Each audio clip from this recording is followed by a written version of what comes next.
This is, as I said, my last lecture for this course, and I'm entitling this lecture The Democratization of Finance. I wanted to save this to the end because it's really about looking at the broad purpose of our financial markets and our financial institutions. And ultimately, there's only one purpose to all of this, and that's human welfare. It's people.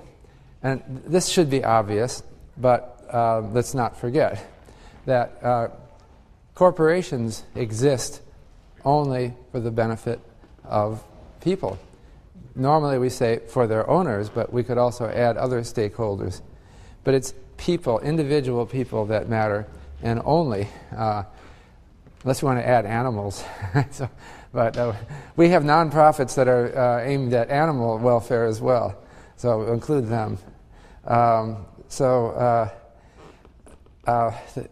made it a theme of my recent books that finance is a powerful tool for improving human welfare. And in my latest two books, I emphasize what I call the democratization of finance. Maybe I should write this down because it's a term that I like to use. Democratization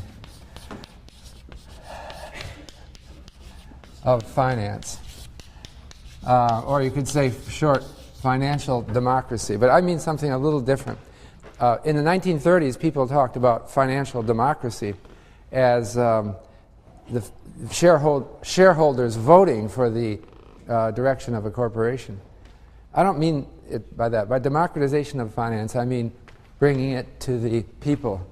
So that demos. There's been a long trend towards democratization of finance that goes back centuries. And that is, originally financial techniques were of value only to the very rich or the very sophisticated. In 1780, the president of Harvard College had his paycheck, I think it was President Lamont, indexed to inflation. I've been trying to figure out if anyone else in the world had ever had a CPI indexed labor contract. And I've not been able to discover any other example. That was 1780. So there was one person in the world who had an inflation-indexed employment contract. And funny, who was it? It was the president of Harvard.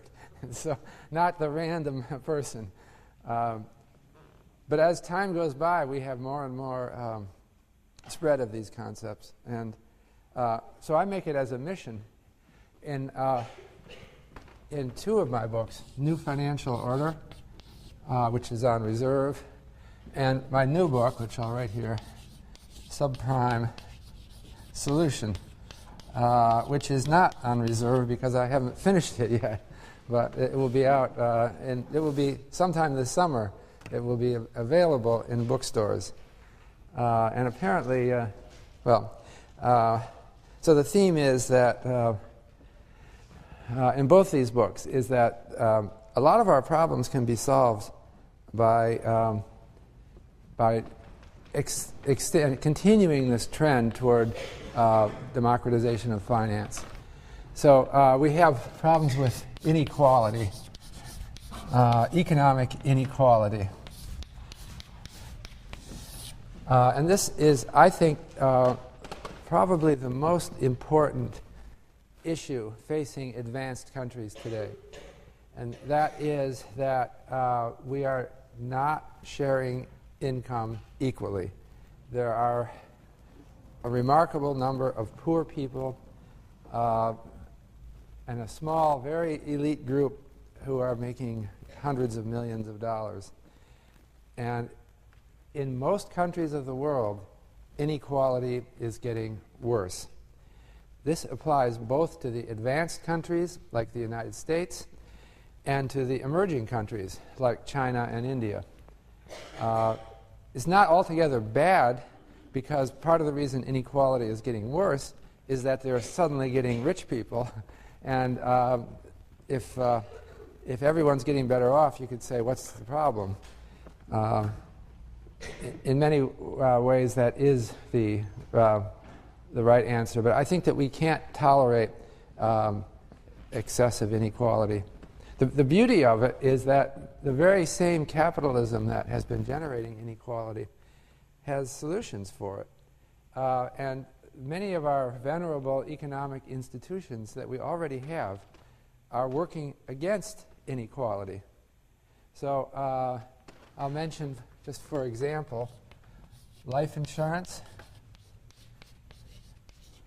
That helps alleviate inequality by eliminating one important cause of inequality.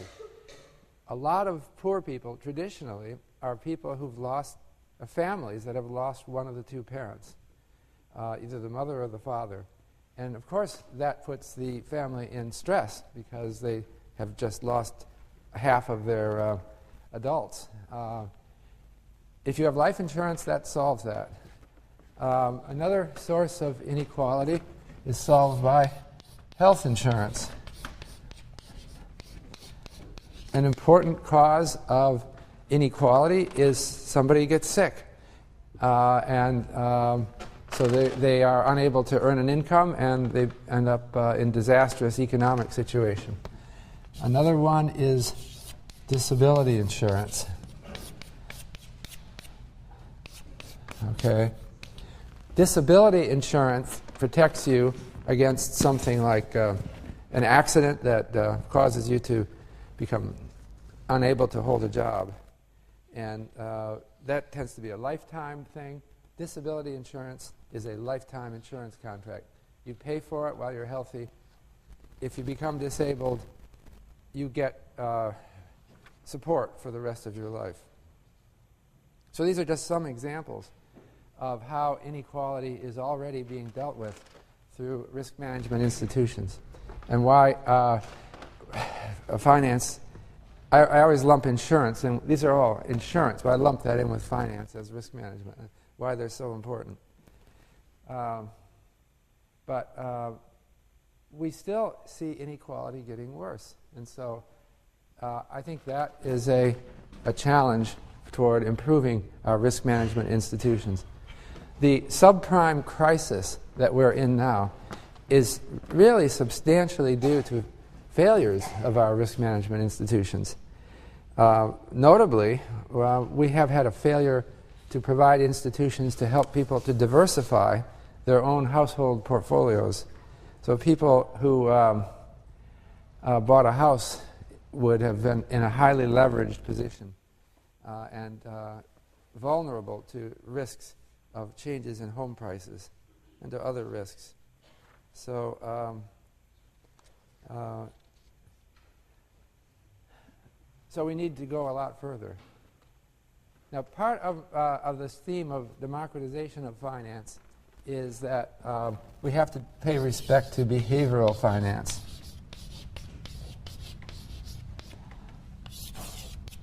And that's because people don't, especially the less educated or less capable people, don't always make optimal use of financial instruments, like, for example, insurance. And so if people don't make use of risk management contracts, then we have a problem. So what we have to do going forward in the future is design our risk management contracts to work better for real people. All right, and so that requires what they call in the engineering department human factors engineering.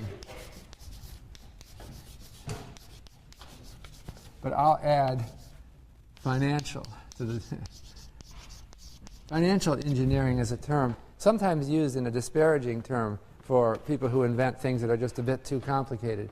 But usually the word financial engineering is used approvingly to refer to people's efforts to make finance work even better than before. to make progress in our financial institution.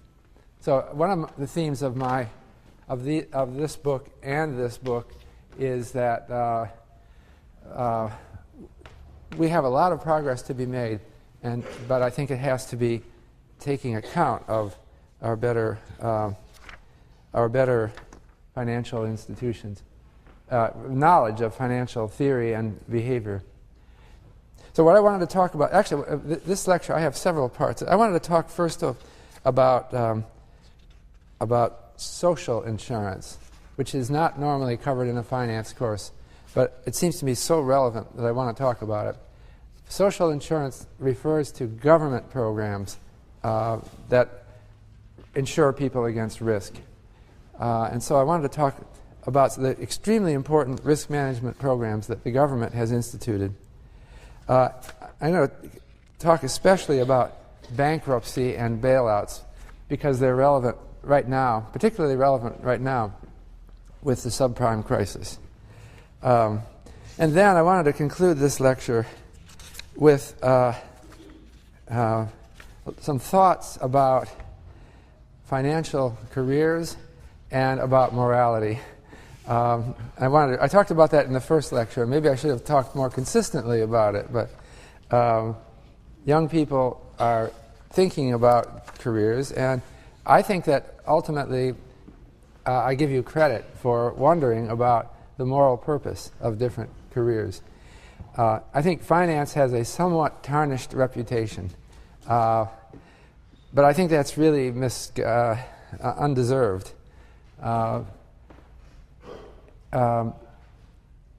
I guess people in finance get into controversial positions more so than people who are in other occupations that don't put them in these moral dilemmas. And sometimes they can behave badly. But I don't actually claim to have answers. You should take a philosophy course. I won't give you answers to all these ethical questions. But what I want to do is at least raise them and think a little bit about how they relate to this course. Okay. So the first principle I want to come back now to what I said I would talk about, namely the role of the government in risk management. And I think it would be a mistake to ignore this because David Moss, who is actually got his PhD in history from Yale, and I talked to him when he was still here, wrote a book, When All Else Fails. And it was a history of risk management in the U.S. This is about 10 years ago, this book came, or 8 years, I forget exactly, sometime in the last decade. And he makes the argument that really every government, he focuses on the U.S., but every government has a risk management role, and much of what governments do is to do risk management. Especially modern governments. That wasn't maybe true so much before the end of the 19th century. But governments have gotten in increasingly into risk management. The first example I would give is the progressive income tax.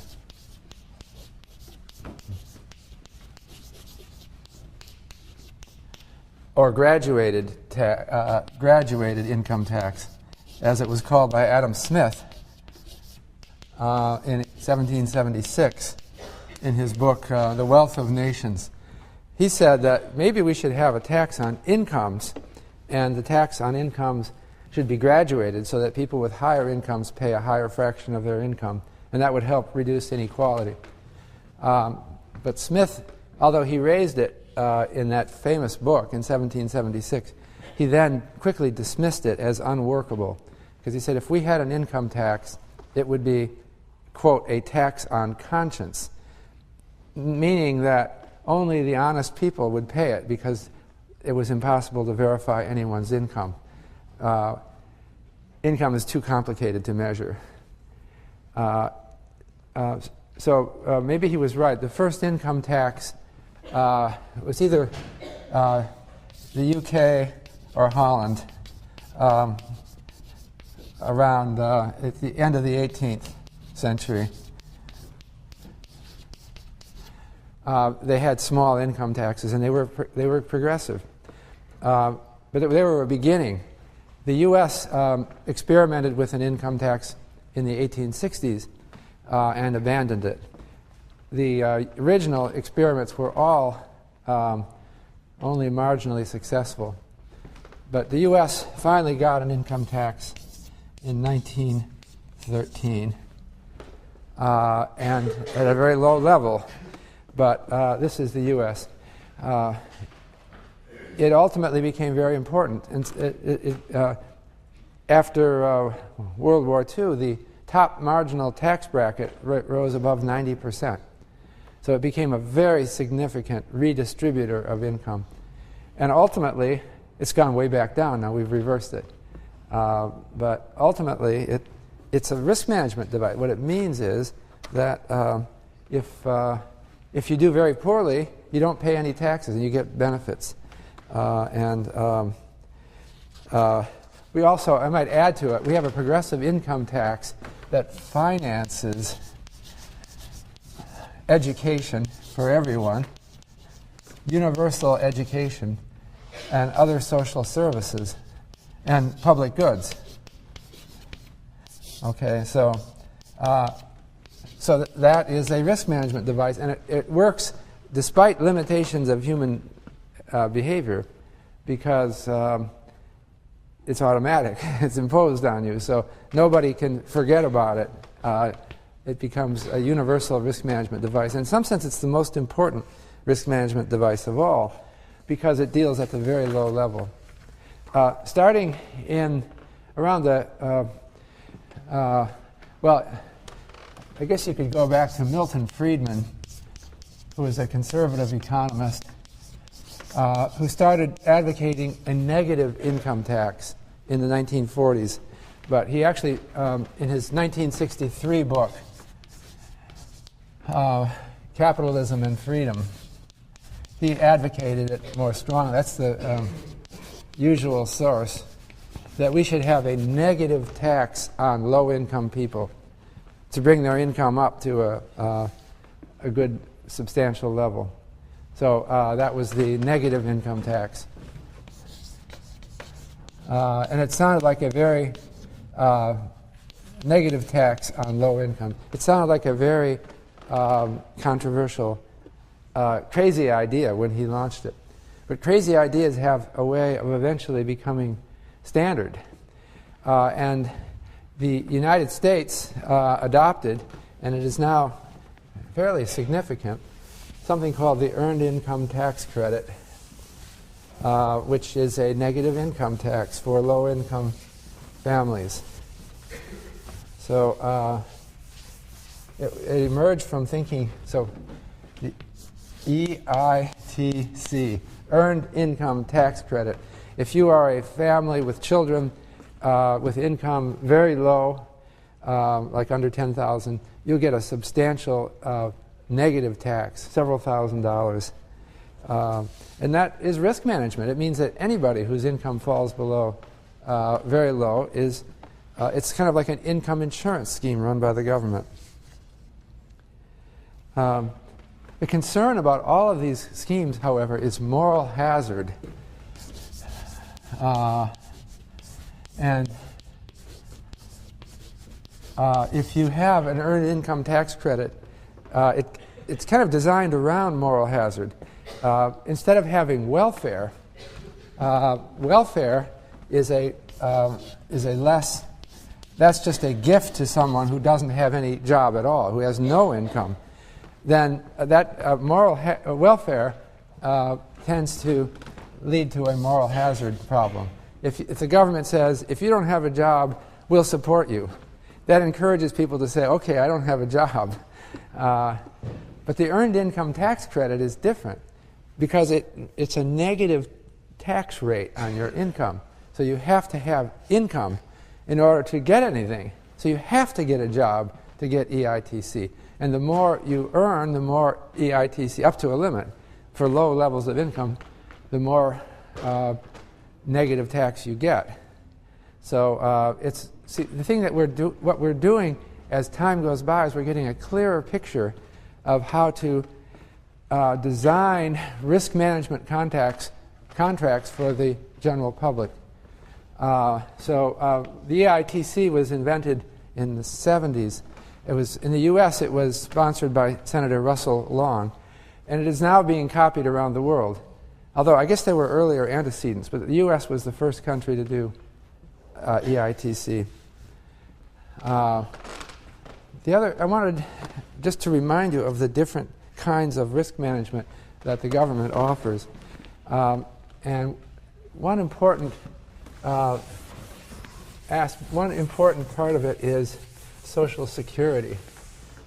I want to go back to the original Social Security system, and it was in Germany that under Otto von Bismarck that the first Social Security systems were developed.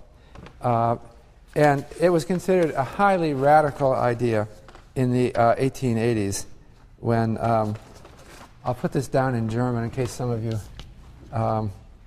can understand this. 1883, Krankenversicherung. That's one word, but I've run out of room. Health insurance was founded nationally in Germany. It was a government mandatory program. Everybody in Germany had to contribute to health insurance. I'll write this over. German words are very long. They run them together. I ran out of room to write Krankenversicherung. In 1884, Unfallversicherung. Unfall means accident, like a fall. Versicherung means insurance. The government created an accident, referring to workplace accident insurance. And it was the German government had it. It was an arrangement that made it mandatory for employers to buy insurance against injuries to people who work there. And then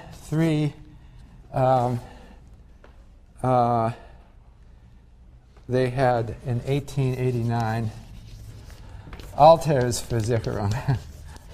This isn't supposed to be a German lesson. That's so I can get it right, write it right. But I like to put it this way because it suggests its origin. This was old age insurance. Alter means old. And so old age insurance was generated for the whole country of Germany. And at this point, in 1889, Germany was the only country to have a social insurance program. So around shortly after the turn of the century, Lloyd George, who was Prime Minister of the UK, traveled to Germany and looked at their system and was very much impressed and thought, he said, one thing I noticed about Germany, there are no beggars.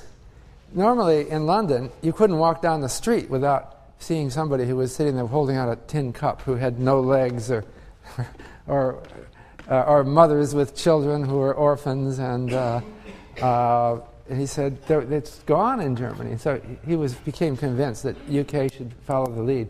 This was copied over the whole world, and it's virtually everywhere now. I mean, some less developed countries haven't gotten there yet, but this is where they're going. And I wanted to quote Gustav Schmoller, who is a German economist in the 1880s. Schmoller, in the early 20th century, he wrote some memoirs about his life and the life of other economists in Germany.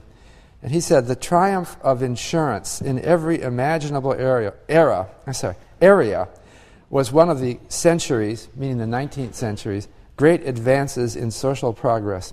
It was an entirely logical development that insurance spread from the upper classes to the lower classes, that it had to attempt as far as possible to eliminate poverty, and that the older charitable relief funds for the workers were more and more constructed on the sound principle of insurance. The problem with charity is that it tends to be whimsical and capricious. If you're relying on charity to resolve problems of poverty, it's going to be applied very unevenly.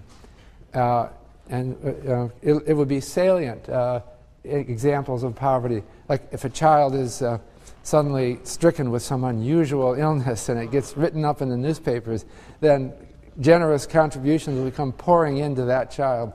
But other children who are not so blessed get nothing.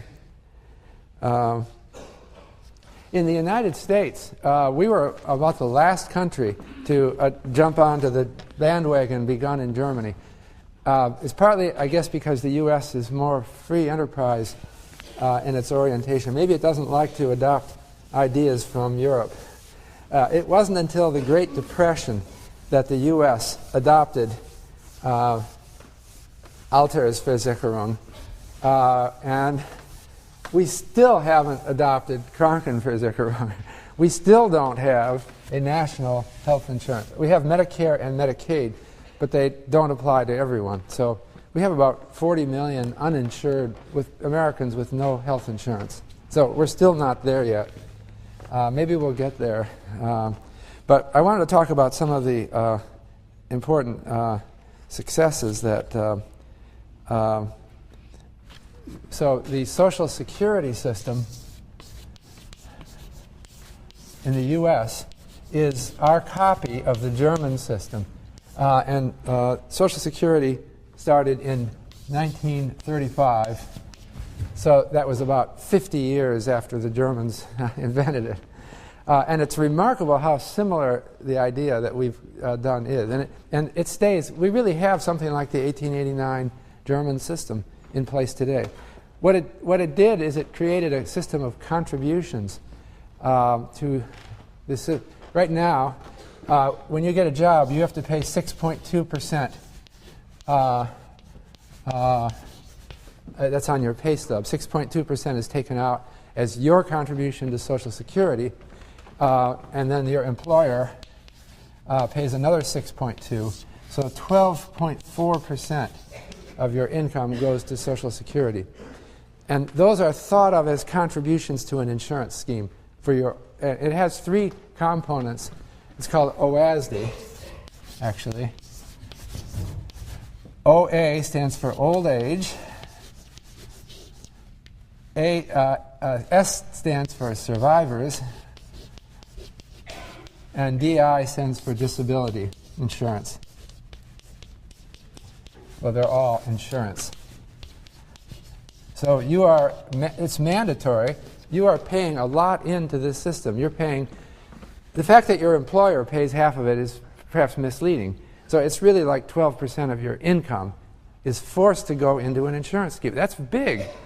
Now, there's a cutoff, though. After you reach, I think it's around 95,000, you don't have to pay anymore. But for most people, it's 12% of their income is going to Social Security. And what do they get for it? They get a pension when they're old, and it's guaranteed for the rest of your life. And these other things, a lot of people don't even know about. You don't even know that you've got the survivor's insurance is a life insurance program. This was actually added in 1939 with amendments. I guess maybe disability was added at that time too. What it means is if you are under a certain age, I think it's 18, if your parents die, the government will or one of your parents dies, the government will pay money to the family to support you. It's life insurance offered by the government. And why did the government get into this? Well, the problem was, it's behavioral finance again, that while wealthy people tended to get life insurance, the general mass of people were not because of some behavioral problem. They just didn't see the value of it, didn't understand it. Disability insurance means that if you work and you have an accident and then you can no longer work, you start collecting Social Security. Normally, you don't get the old age until the age of 62 or 65, but disability you can get at any age if you become disabled. You know, it's funny that I think a lot of people don't even know they have this. These institutions operate so quietly. Partly, the government, they call this survivor's insurance when they created it in 1939. I was wondering, why didn't they call it life insurance? That's what it is. Life insurance is something that pays the survivors of a family member who dies. I think they didn't want to call it life insurance because they didn't want to threaten the industry. There's a whole life insurance industry. The government was going in a big way to create a product which is mandatory. They didn't want to upset the life insurance, so they called it something different. And you can get a life insurance salesman who will sell you life insurance and not even mention that you've got a policy already, whether you want it or not. They would just be offering something to add to that.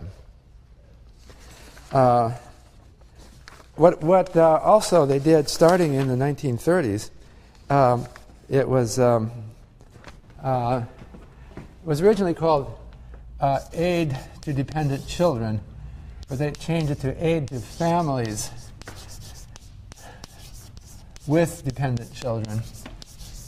And that was a separate program beyond these. The parents didn't have to be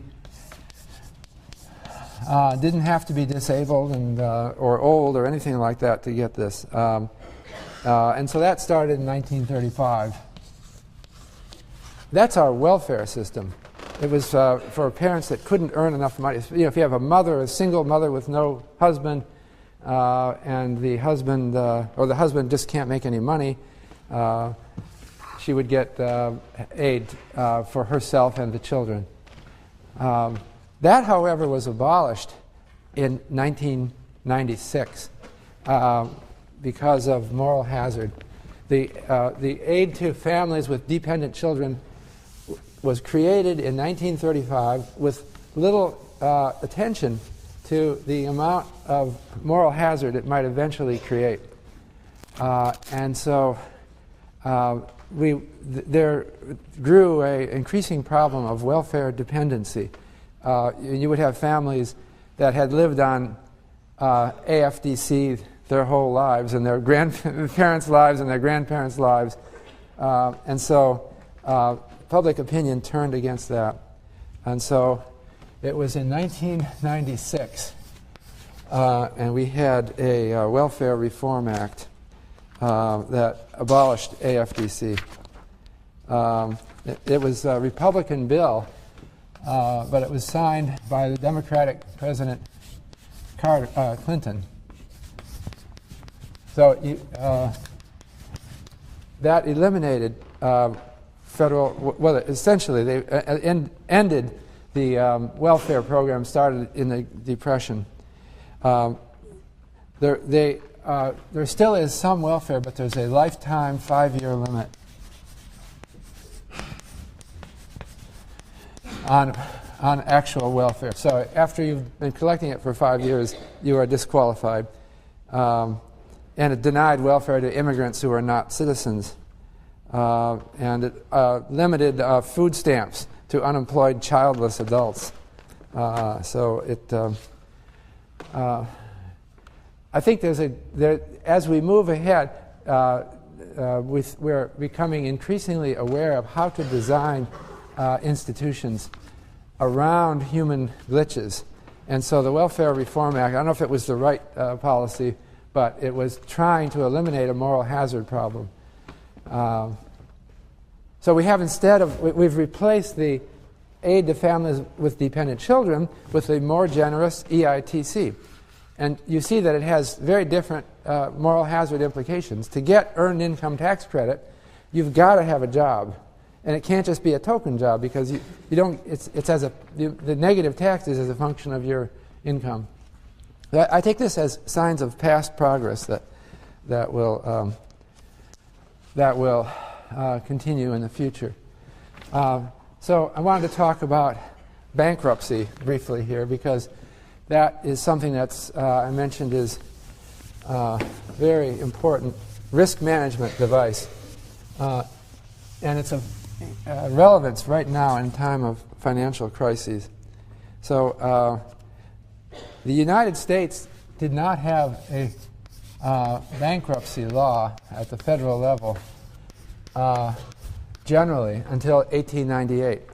But during the 19th century, there were repeated financial crises that led to temporary bankruptcy laws. What happened was, like what we're seeing right now, there was some financial crisis, and it caused people to lose their jobs for no fault of their own, and they couldn't pay their debts. And laws back then were often very harsh and would send people to debtor's prison. But I think the enlightened view gradually developed.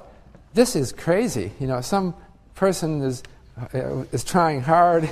There's a big financial crisis, makes bad investments, then it can't pay debts, and we put this guy in jail? That's crazy. In fact, there should be some other method that deals better with bankruptcy. So there were numerous bankruptcy laws, but notable was the 1841 law, which for a temporary period this is after a financial crisis, gave a fresh start.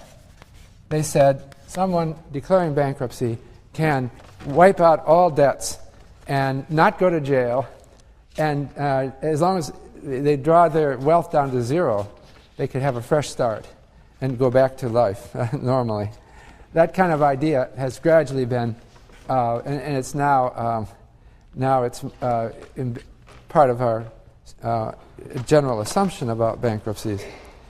So I mentioned that 1898 was the landmark bankruptcy law. This is the first time that we had bankruptcy enshrined as an institution that lasts all the time. It's not just during financial crisis. You can at any time declare bankruptcy as a way to protect yourself. And there was another landmark. This is a landmark bankruptcy law.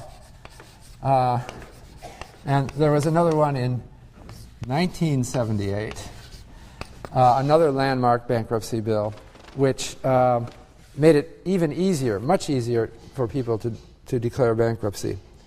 And as a result, especially after 1978, bankruptcies became very commonly used ways to manage extreme outcomes in one's finances.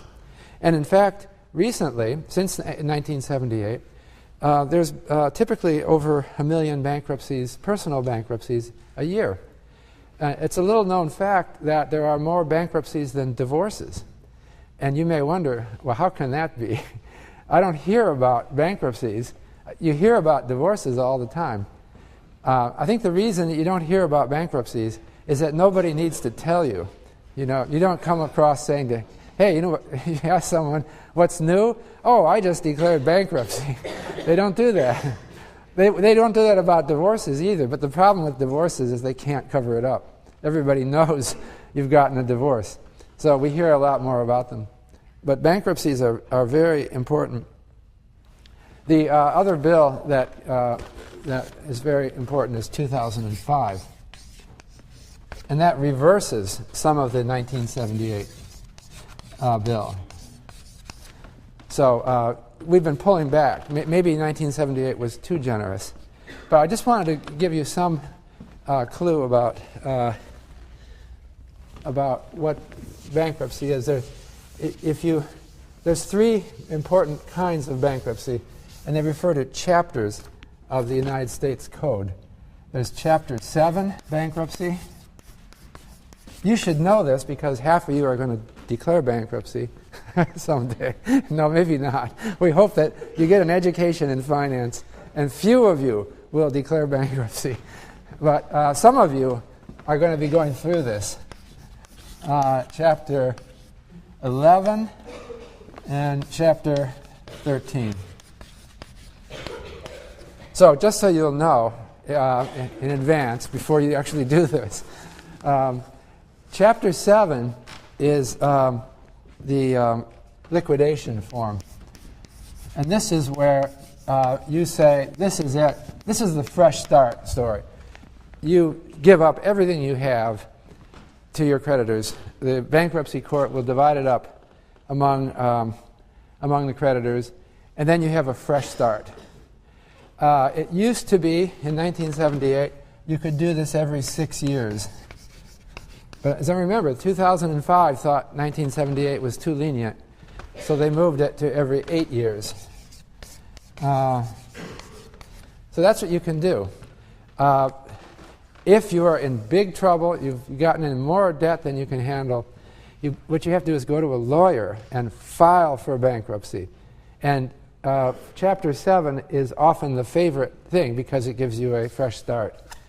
However, the 2005 law said that you can't do, as an individual, you can't do Chapter 7 unless your income is below the median for your state.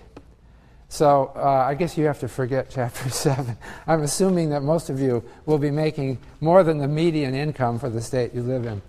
So cross Chapter 7, unless you're really in bad situation, cross Chapter 7 off. Chapter 7 is for, Chapter 11, companies can also do Chapter 7. Chapter 11 is for companies. And it's a reorganization rather than liquidation. And for companies, it's a system to help them get back on their feet. When a company files for Chapter 11 bankruptcy, what they're saying is, hey, we can't pay. We're out of money. And we have all these people coming to us that we owe money to, and we don't know who to pay first. We just don't have enough money.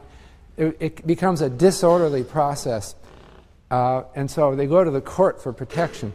When a company runs out of money and it can't pay its bills, then that can destroy the company immediately, because people who were delivering things to the company that they need will stop delivering them. They say, I hear you're bankrupt. You're not going to pay us, so we're going to stop delivering. And that can destroy the company. So the idea of Chapter 11 is to keep the company going. So the court would impose some order and allow the company to continue in business and to hold off the creditors for now. And it's ultimately in the creditors' interest if the court does this, because they're better off in getting their debts paid if the company is still making money. Chapter 13 is something like Chapter 11. It's for individuals. And Chapter 13, that's the one you're going to be filing. Let me put it that way. Some of you will be filing for Chapter 13 bankruptcy. And what it is that the bankruptcy court will make adjustments and a plan for you to pay off the debts. And this is what we hope to see happen in increasing number of cases during the current crisis. So somebody has taken out a big mortgage.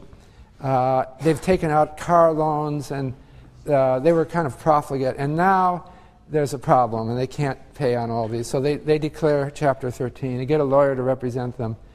And the court can adjust their debts, but not to eliminate them. It says right now in federal bankruptcy law that they cannot adjust the mortgage on your house, but they can adjust other debts. And this is something that we're talking about, the Congress is talking about changing, because the mortgage on the house is a big debt that bankruptcy ought to be able to adjust. It hasn't happened yet. I wanted to mention something else, just so you understand what bankruptcy is. There's something called informal bankruptcy. And what's the difference? With bankruptcy, bankruptcy is for people who have enough foresight to hire a lawyer and go out. If you are having trouble paying your bills, you know enough to go and hire a lawyer. And the lawyer might demand a little money up front. The lawyer has to be paid. So you should stop paying your bills and accumulate at least $1,000 so you can go to a lawyer and start Chapter 13 bankruptcy proceedings. But a lot of people don't have the ability to save $1,000 or to figure this out, and they won't call a lawyer. So what is the common thing? Somebody is running up too much in credit card bills, loses a job, creditors start calling. What do you think happens? They don't get a lawyer. Guess what they do? They stop answering the phone. All right? Very simple. I've run up all these debts. The phone keeps ringing, and these nasty people keep annoying me. So I just stopped using the phone. In fact, I let my whole phone bill lapse. I don't pay my phone bill. I don't even have a phone anymore. So no one can come and get... They knock on my door, and I don't answer the door. So what do courts do? What do creditors do? In the various states, they can go to a state court and appeal to the court to garnish your salary. And you don't have to do anything. You don't have to show up. They find out who your employer is, and then the state gives an order for the employer to take money out of your paycheck to help pay your debts. You never even figure out what happened. In fact, you might not even know it because you don't read your pay stub, and now some of your money is going to garnishment of your salary. That happens. But see, this is the reality of bankruptcy. So we are talking about another revision of the bankruptcy bill because we're in a serious crisis, and maybe 2005 pulled back too much. We keep waffling about how tight we want these, but ultimately bankruptcy law is very important in risk management because this is big-time risk management. And it has to be adjusted to deal with moral hazard and other things.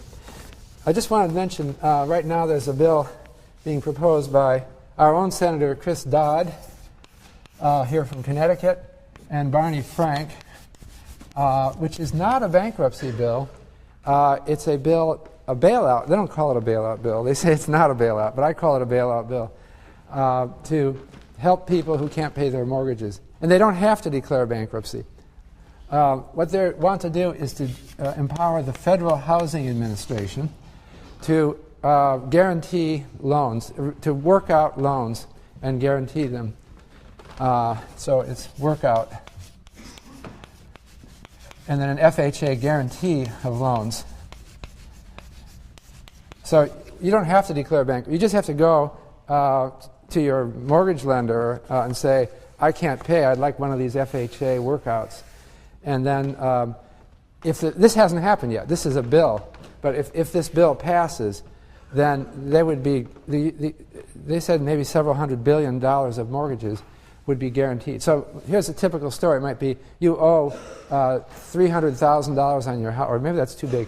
You owe $100,000 on your house.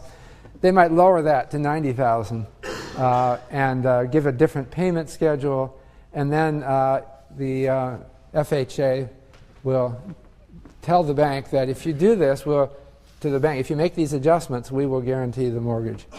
So this is another, that is that the federal government will pay back the mortgage if the individual doesn't. So the government is getting into risk management. They're managing the risks to the mortgage lenders. I just mentioned one of the ideas in my book, Subprime Solution. I'm thinking that these things have happened in history so many times. We've had bankruptcy bills, we've had bailouts of one sort or another. They're very controversial because people say, look, there's a moral hazard problem. If we're bailing out homeowners who didn't pay their mortgage, isn't that a bad thing? And also we're doing it after the fact. Nobody explained this to the borrowers that they'd be getting this bailout.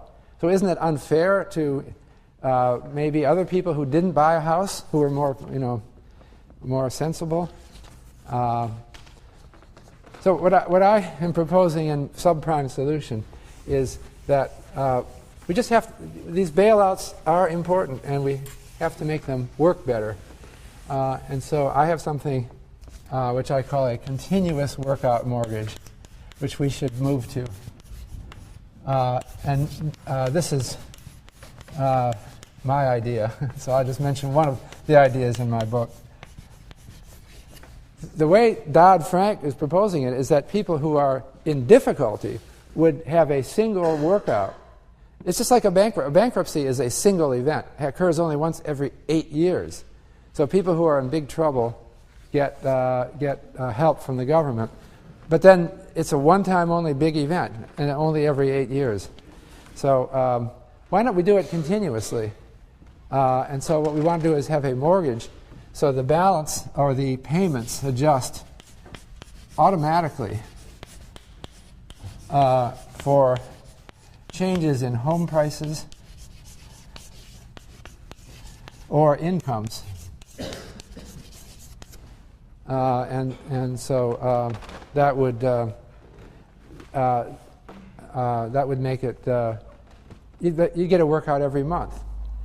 Now that sounds kind of radical and strange, but I don't see why we shouldn't do that, especially if we can get markets for home prices and incomes so that the lenders can hedge the risk. I'm talking about private institutions offering mortgages that build in the kind of workouts that we're doing on an emergency basis from time to time. Once you recognize that workouts are needed, why don't we make it part of the structure and institution? Anyway, that's just a little story about what I'm doing in my book. I said I would conclude this lecture with some thoughts, and I have, 15 minutes for thoughts about finance. And I wanted particularly to aim it at people at your stage in the life cycle, younger people, because, as I said at the beginning, I think people at your age are rightly concerned about purpose in life. You are launching out onto a whole lifetime career. And I don't know how you feel, I'm just guessing, that a lot of the things that you might be doing seem possibly meaningless, or at least not having enough meaning or purpose. And I think that's a good thing to worry about. Most of the time you're taking a job to do some task that somebody wants done, and it may be hard to see how it figures into some global picture. But people want to do something that's good.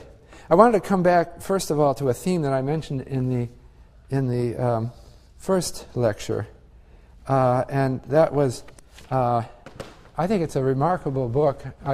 I'll put it on reserve. I don't think I actually got it on reserve yet. But Peter Unger is a philosopher, and his book is called Living High and Letting Die. That was 1996. And this is a book about what we do in our lives, namely that we tend to be wrapped up in ourselves, right? And there's in advanced countries like the U.S., we're living pretty well, but in other places, people are starving or in desperate situations. And one of the moral dilemmas that we seem to face is that you could save lives anytime you want by just giving to one of the appropriate charities. So I'll write this down again. This is on the first, I'm repeating, I said this in the first lecture, but it's worth repeating. In the first page of his book, he has down an address to mail, but you wouldn't mail anymore. I'll put it down again. http://www.unicef.com .org, sorry, org. That's the United Nations Children's Fund. Support /index.html. That's their website. And he is saying, why don't you put this book down now, right now, and send a check for $100 to UNICEF. And he estimates that will save 33 lives of children in the world. I actually got on UNICEF website this morning to check this out. They claim that they have 9.7 million children die every year for preventable causes, for things that are preventable through vaccinations and improved water supply and things that they do, but they don't have enough money to do. The reason why I write this down, actually, I don't know what you would do. When I was reading the book, I was wondering, it's kind of a shock to put this down and think, I could save lives by just a check for $100, and I didn't do it. And so I thought, that really made an impression on me because I just continued to read the book, and I never. So finally, when I reread it the third time, I got on the website and I contributed $100. So, but then I had this moral dilemma: why did I stop at $100? Because I could go way beyond $100, and if all these people are dying, why am I not doing that? And so you start to think of justifications and excuses that come to your mind. And so maybe you don't want to read this book because he shoots them all down, all these justifications. One of the justifications is futility. You say, well, these poor people in these less developed countries, you really can't help them anyway because it'll all get lost, or the population will increase and there'll be more dying people. So anyway, he dismisses that. You have to read it. Maybe it's a rationalization that we don't spend too much time on. We don't dwell on, but we assume that it's futile, and so we ignore it. Another one is that it's very difficult. To be a truly moral person, I would have to give, if I really thought about what was the terrible things were happening, I would have to give like 90% of my income, and that's so difficult. I'm not going to do that. So maybe I just won't do anything. And so people make what he illustrates in this book is there's a lot of casual thinking that we use to justify, to create an illusion of, he calls it an illusion of innocence, that we feel that we're innocent of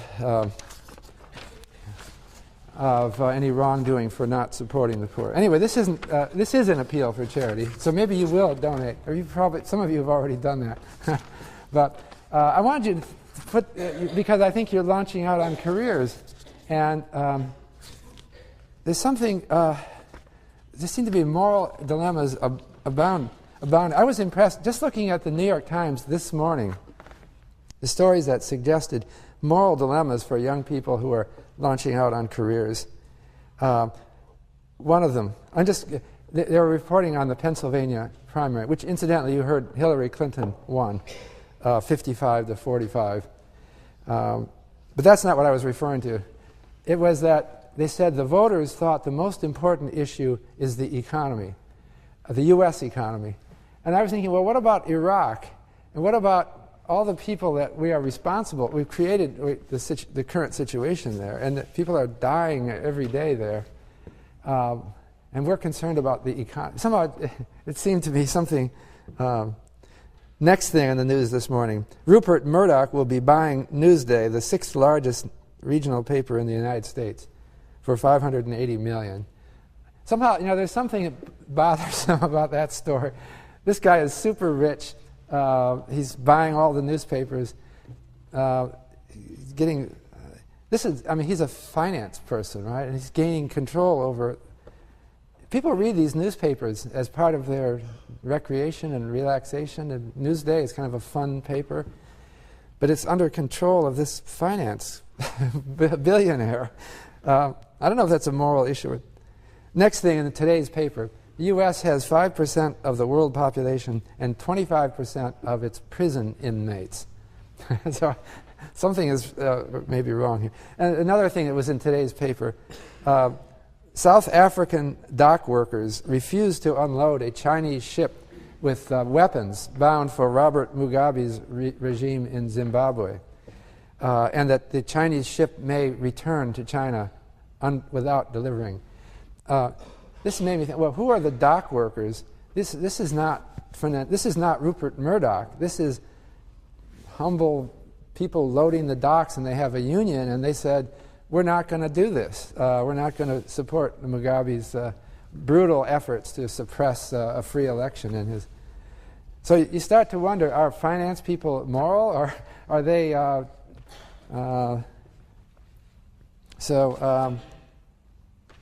I just give some... I think that... I don't know how you think, but when I was your age, I somehow wanted a perfect career that was morally right and important. So who has a perfect career? I don't know. But I don't have an answer to that. I'm not going to propose an answer, but let me just consider some names that come to mind. Bill Gates. Okay. Now, he is a business person who runs a tight financial ship, and you may be aware of how tight it is when you try to pirate one of his programs or something. And so he has a reputation for being a tough guy. On the other hand, he and Warren Buffett have set up the biggest transparently operated charitable foundation in the world, and it has $38.7 billion. So how should we view, I wonder how Peter Unger would view Bill Gates. He does have what did he spend on his house? $35 million on his house? He does live a high style, but should he have started out giving away 90% of his income when he was your age? He wouldn't be making any money if he did that, right? So I'm just thinking about, I'm not saying what's right or wrong, but I wanted to give one other example that comes to mind of, you heard of this guy? I'm trying to spell this right. Muhammad Yunus. He went to Vanderbilt University and got a PhD in economics in 1969. And then he became assistant professor of economics at Middle Tennessee State University. It sounds like a very ordinary career so far. Actually, it's good getting a PhD, but ordinary in a way. But then he did something very important. In 1976, he went back to his home country, which was Bangladesh, one of the poorest countries of the world, and he founded a bank called the Grameen Bank. Does anyone speak Bengali here? What? What does Grameen mean? There's no Bengali here. Well, I'm told it means of the village. And what he did is create a bank that made loans to poor people, called microfinance.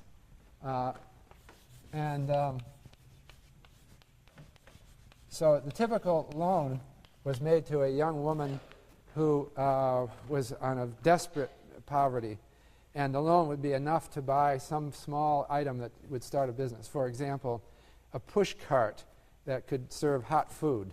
So she could then go and stand on a street corner and sell some kind of food. That can be a huge difference, having the money to buy a food cart and can make her able to support her family. But no banks before the Grameen Bank would do that sort of thing. And they claimed that they couldn't make money doing it, but he apparently succeeded. And so he won the Nobel.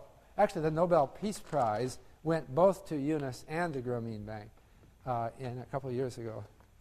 So those are examples of people who had kind of finance-y careers. If you looked at Muhammad Yunus in earlier years, it might not look like a very morally Peter Unger type moral career. But I don't know what Peter Unger would say about Muhammad Yunus now. We don't ever have any sense that he gave away 90% of his income to poor people. But look what he did. So I don't know the answer to... I guess what I'm getting at is that I don't know the answer to these moral questions, but I think that it's kind of a mistake to think that a career in finance is necessarily immoral. And that if you read Peter Unger, you get the impression that just about everyone is evading the moral issues. Maybe we're incapable of really behaving the way logical consideration of ethics would impel us to do. So hardly anyone is giving away 90% of their income. So I don't know where that leaves us exactly, but I guess what I wanted to do is leave open the possibility that a career in something related to risk management can be a very meaningful career path for life. And I guess it comes back to the feeling that we live in a very risky world whose benefits are at this point shared very unequally. And I think that it's not the simple idea that you should be writing checks to UNICEF is not necessarily the final answer about what you should be doing with your life. And somehow what we see in these examples, I gave both of Bill Gates and Muhammad Yunus, and I'm not setting them up as necessarily examples, but it's that a career that develops some idea that's well motivated can be a source of great meaning and purpose in life. But what these people do is, it seems to me, is they develop a career with some ultimate objective, and somewhere along the career it may seem that they're doing something unimportant or selfish, but you have to judge it in the big context. So at times I felt annoyed with Bill Gates when I had to pay for when I bought my second laptop and I had to buy Windows again. But I think that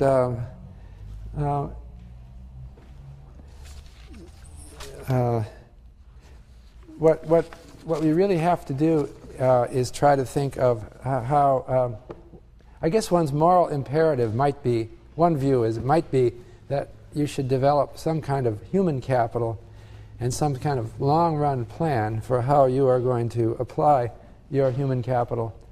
And it doesn't necessarily mean being satisfying the demands of UNICEF along the way. We are people and we have a certain psychology. I think we can get above our psychology to some extent and get above the drives of our psychology in moments of inspiration. And I think developing a career can be part of that. And anyway, that was my inspirational conclusion to this. And so I don't know what careers you will go into, but in the meantime, we do have 2 more lectures. And I doubt that Larry Summers will be giving you advice about your careers. But so I hope to see you again on Tuesday and Wednesday of next week. Okay.